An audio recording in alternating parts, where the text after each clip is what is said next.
Bienvenidos al orden del ser. Continuamos con esta serie de audios en los que vamos a reproducir íntegramente la mayor obra magna de Santo Tomás de Aquino, la Suma Teológica. Suma de Teología, parte 1. Cuestión 5. Sobre el bien en general. A continuación hay que tratar del bien. Primero, del bien en general, segundo, de la bondad de Dios. Lo primero plantea y exige respuestas a 6 problemas. Artículo 1. ¿El bien y el ser se distinguen o no se distinguen realmente? Objeciones por las que parece que el bien se distingue realmente del ser. 1. Dice Boecio en el libro de Hebdomadibus sobre las semanas. Observo que, en las cosas, aquello por lo que son buenas y aquello por lo que existen no es lo mismo. Por lo tanto, el bien y el ser se diferencian realmente. 2. Más aún. Nada está informado por sí mismo. Pero el bien es entendido como forma del ser, tal como se lee en el comentario al libro de Causis.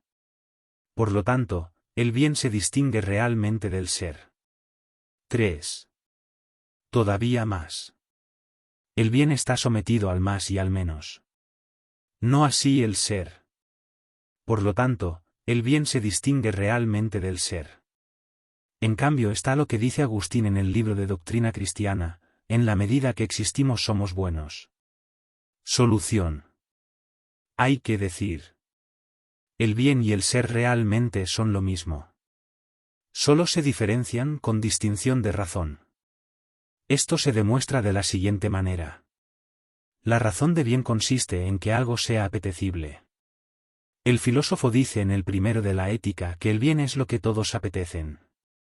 Es evidente que lo apetecible lo es en cuanto que es perfecto, pues todos apetecen su perfección.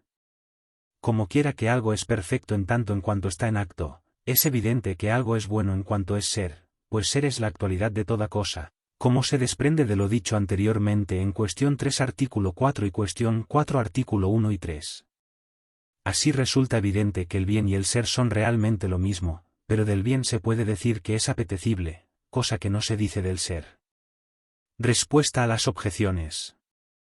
A la primera hay que decir: aunque el bien y el ser en realidad sean lo mismo, sin embargo se diferencian conceptualmente, pues no se dice en el mismo sentido ser en abstracto y bien en absoluto. Pues se llama ser propiamente a algo que está en acto, y el acto propiamente tiene relación con la potencia. Por eso, propiamente se dice de algo que es ser en cuanto que primariamente se distingue de lo que solo está en potencia. Y es ser sustancial de todas las cosas, y por su ser sustancial llamamos a una cosa plenamente ser. Si por el acto se le añaden cosas, a algo se le llama ser de algún modo.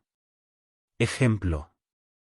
Ser blanco significa ser de algún modo, pues el ser blanco no se extrae de la simple potencia, sino que proviene de algo ya existente en acto. Pero el bien se dice por razón de lo perfecto, que es apetecible, y consecuentemente, por razón de lo completo. De ahí que lo que es completamente perfecto sea llamado puro bien.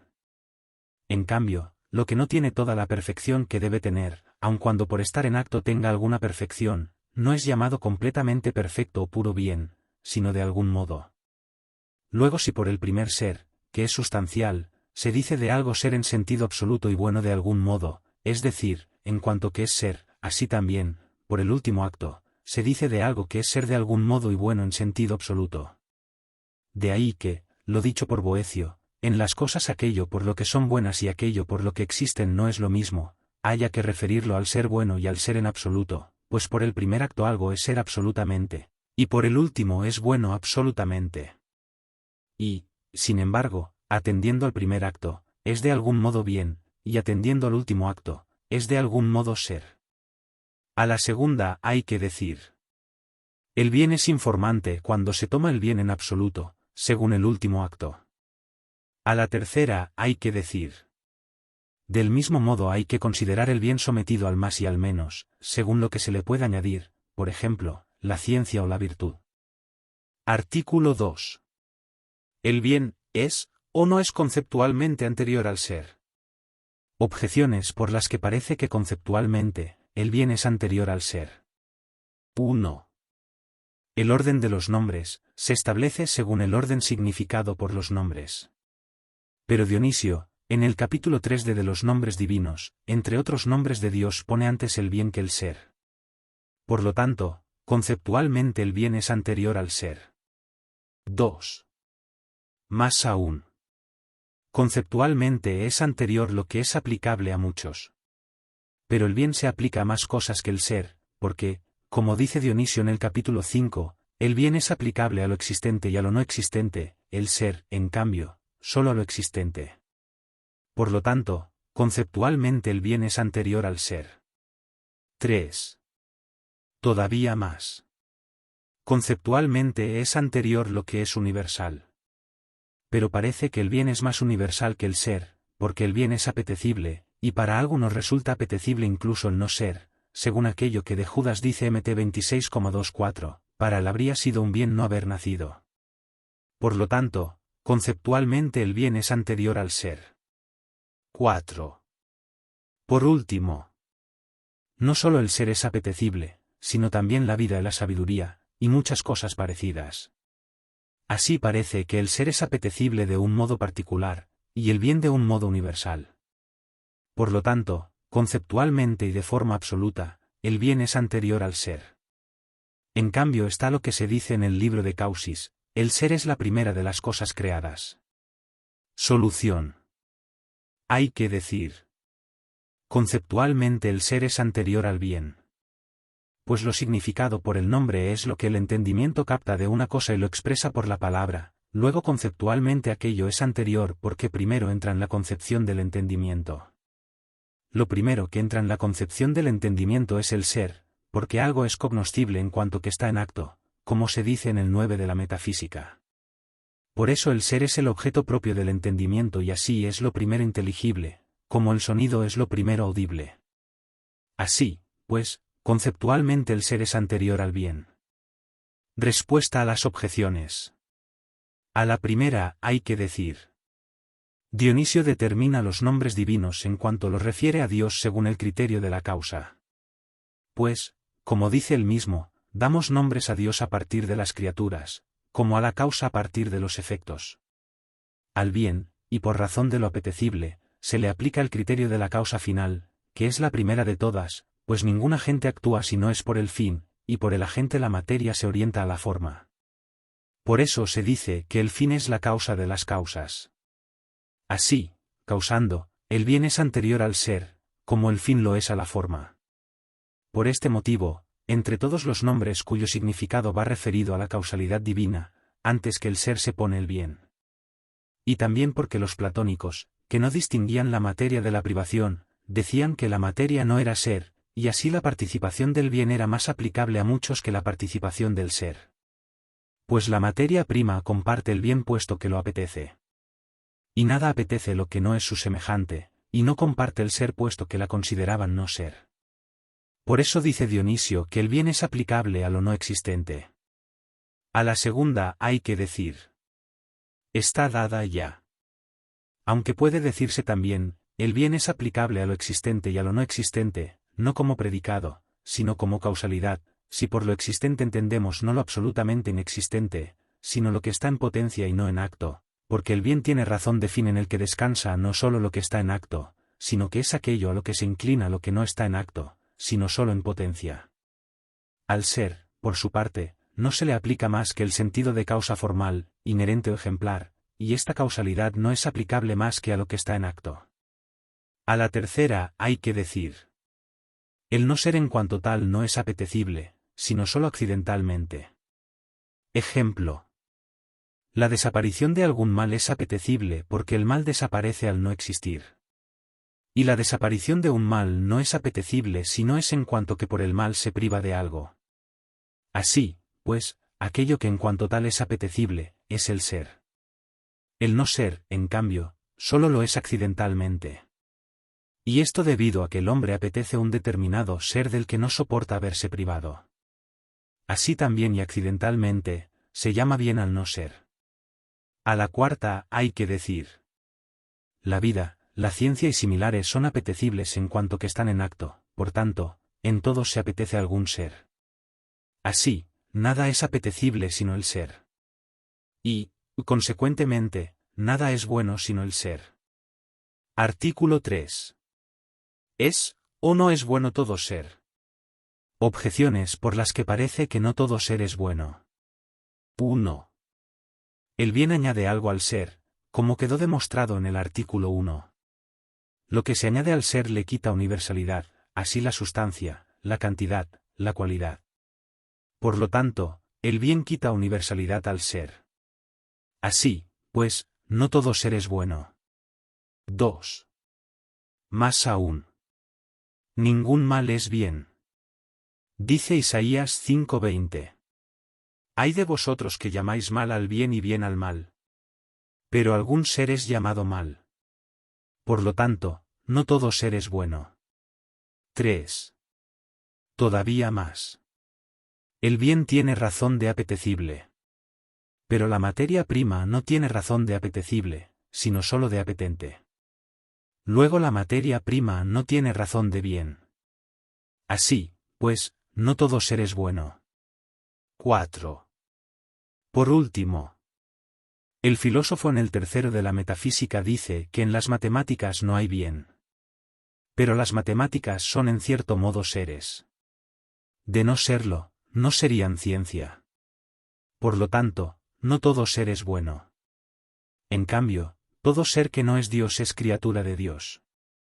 Pero como dice 1 Timoteo 4:4. Toda criatura de Dios es buena. Y Dios es el sumo bien. Luego todo ser es bueno. Solución. Hay que decir. Todo ser, en cuanto ser, es bueno. Pues todo ser, en cuanto ser, está en acto, y de algún modo es perfecto porque todo acto es alguna perfección. Lo perfecto tiene razón de apetecible y de bien, como quedó demostrado en cuestión 5 artículo 1. Consecuentemente, todo ser, en cuanto tal, es bueno. Respuesta a las objeciones. 1. A la primera hay que decir. La sustancia, la cantidad, la cualidad, y lo que en ella se contiene, quitan universalidad al ser adaptándolo a una naturaleza determinada. Pero el bien no añade algo al ser, sino tan solo la razón de apetecible y de perfección, lo cual le corresponde al ser en cualquiera de sus estados. Consecuentemente, el bien no quita universalidad al ser. 2. A la segunda hay que decir. Ningún ser en cuanto ser es malo, sino en cuanto que está privado de algo. Ejemplo. Se llama malo al hombre que está privado de virtud, o se llama malo al ojo que está privado de la capacidad de visión. 3. A la tercera hay que decir. La materia prima, como quiera que no es ser más que en potencia, así también no es bien más que en potencia.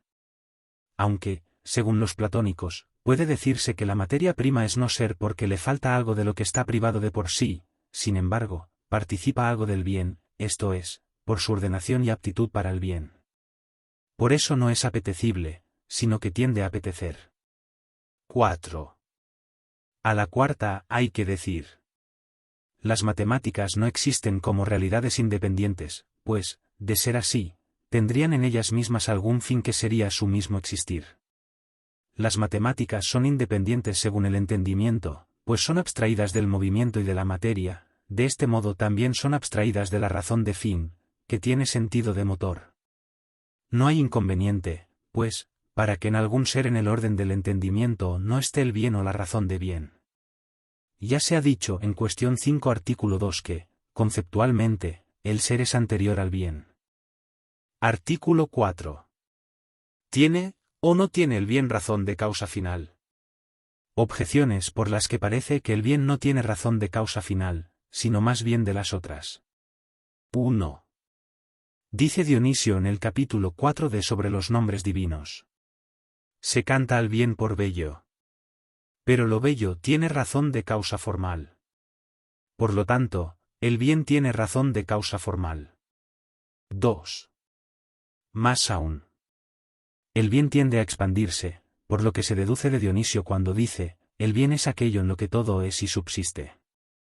Pero la tendencia a expandirse tiene razón de causa eficiente. Por lo tanto, el bien tiene razón de causa eficiente. 3. Más todavía. Dice Agustín en el primero de la doctrina de Cristo. Porque Dios es bueno, existimos. Pero nosotros venimos de Dios como de la causa eficiente. Por lo tanto, el bien tiene razón de causa eficiente. En cambio está lo que dice el filósofo en el segundo de la física. Aquello por lo que algo existe es como su fin y su bien. Por lo tanto, el bien tiene razón de causa final. Solución. Hay que decir. Como quiera que el bien es lo que todos apetecen, y esto tiene razón de fin, resulta evidente que el bien tiene razón de fin. Sin embargo, la razón de fin presupone la razón de causa eficiente y de causa formal. Pues observamos que lo primero que se da en el causante es lo último que se da en lo causado. Ejemplo. El fuego calienta los cuerpos antes de infundirles la forma de fuego, sin embargo, el calor se deriva de la forma sustancial del fuego. Así, pues, en la causalidad encontramos primero el fin y el bien que impulsan la causa eficiente, segundo, la acción que impulsa la consecución de la forma, tercero, la llegada de la forma. Por su parte, en lo causado hay que invertir el orden. Primero, la forma por la que es ser, segundo, la fuerza efectiva por la que se convierte en ser perfecto. Como dice el filósofo en el cuarto de los meteorológicos, nada hay perfecto si no puede hacer algo semejante a sí mismo. Tercero, la razón de bien por la que en el ser se fundamenta la perfección. Respuesta a las objeciones. 1. A la primera hay que decir. Lo bello y el bien son lo mismo porque se fundamentan en lo mismo, la forma. Por eso se canta al bien por bello. Pero difieren en la razón. Pues el bien va referido al apetito, ya que es bien lo que todos apetecen. Y así, tiene razón de bien, pues el apetito es como una tendencia a algo. Lo bello, por su parte, va referido al entendimiento, ya que se llama bello a lo que agrada a la vista. De ahí que lo bello consista en una adecuada proporción, porque el sentido se deleita en las cosas bien proporcionadas como semejantes a sí, ya que el sentido, como facultad cognoscitiva, es un cierto entendimiento. Y como quiera que el conocimiento se hace por asimilación, y la semejanza va referida a la forma, lo bello pertenece propiamente a la razón de causa formal. 2. A la segunda hay que decir. El bien tiende a expandirse del mismo modo que el fin a impulsar. 3. A la tercera hay que decir. Todo lo que tiene voluntad se dice que es bueno en cuanto tiene buena voluntad, pues por la voluntad disponemos de todo lo que hay en nosotros. Por eso no se llama hombre bueno al inteligente, sino al que tiene buena voluntad. Por su parte, la voluntad va referida al bien como a su fin y objeto propio. Así, al decir por qué Dios es bueno existimos, hay que referirlo a la causa final. Artículo 5. El concepto de bien, consiste, o no consiste en el modo, la especie y el orden. Objeciones por las que parece que el concepto de bien no consiste en el modo, la especie y el orden. 1. Como se ha dicho en el artículo 1, el bien y el ser difieren conceptualmente. Pero parece que el modo, la especie y el orden pertenecen al concepto de ser, porque, como dice Sabiduría 2:21, todo lo dispusiste en su número, peso y medida, y estas tres cosas se reducen al modo, la especie y el orden. Dice Agustín en el cuarto de sobre el Génesis al pie de la letra, la medida establece el modo de todo, el número le proporciona la especie, y el peso le transmite reposo y estabilidad. Por lo tanto, el concepto de bien no consiste en el modo, la especie y el orden. 2. Más aún. El modo, la especie y el orden son ciertos bienes. Si el concepto de bien consiste en el modo, la especie y el modo tendría modo, especie y orden, lo mismo sucedería con la especie y el orden. Consecuentemente, entraríamos en un proceso indefinido. 3. Todavía más. El mal es privación de modo, especie y orden. Pero el mal no aniquila totalmente el bien.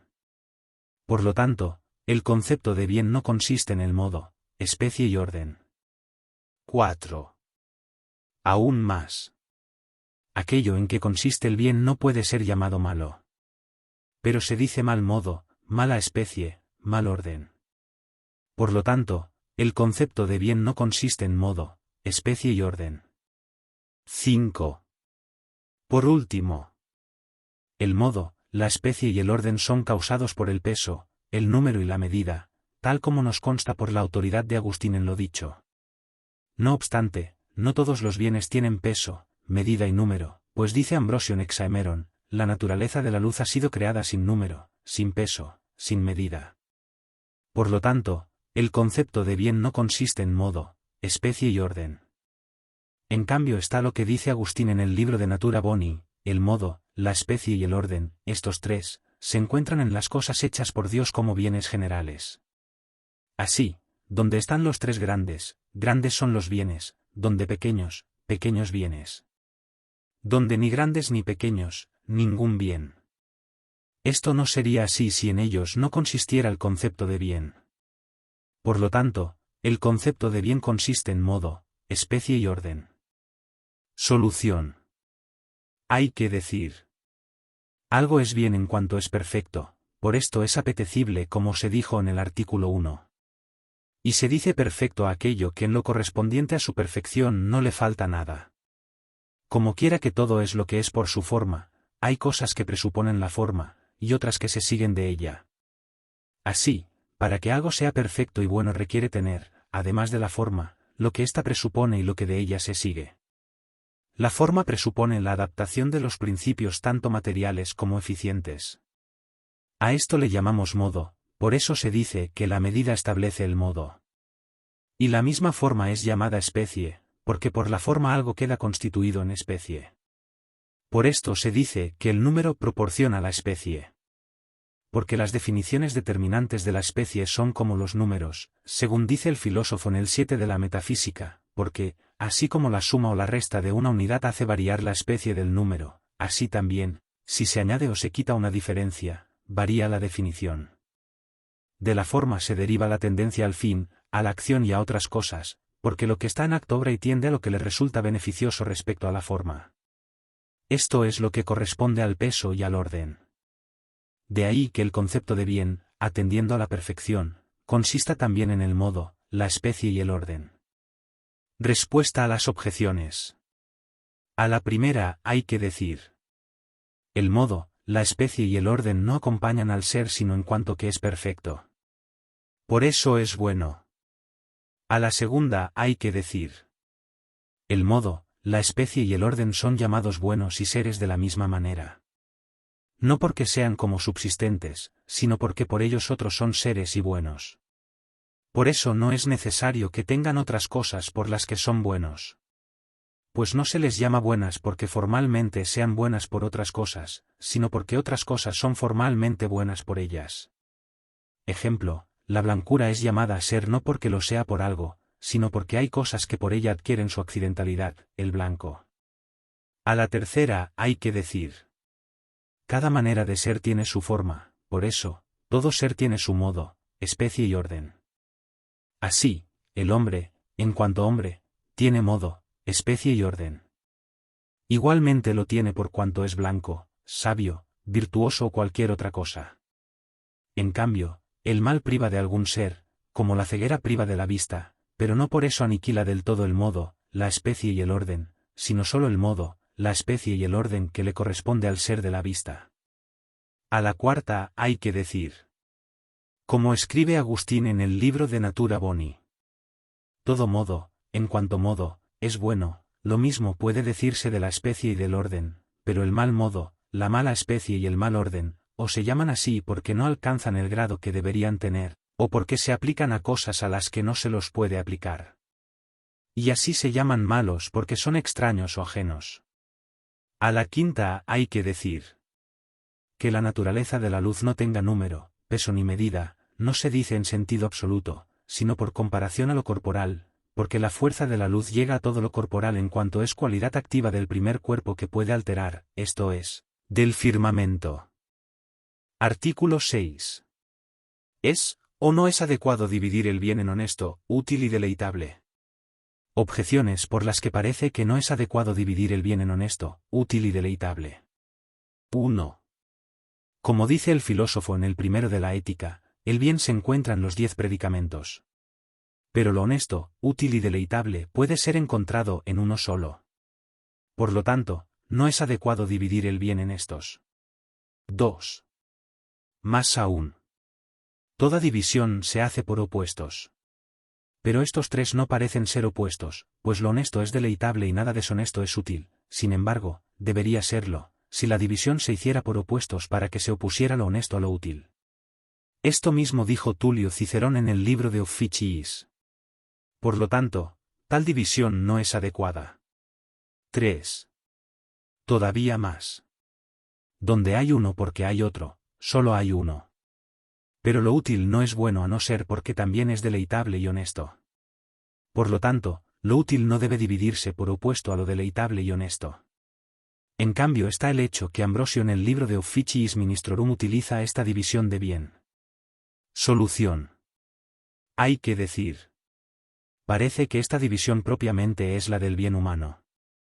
Sin embargo, si se considera la razón de bien de forma más elevada y universal, encontramos que esta división propiamente corresponde al bien en cuanto bien. Pues el bien es algo en cuanto es apetecible y es fin de la tendencia del apetito. El fin de la tendencia del apetito puede ser considerado en su comparación al movimiento del cuerpo físico.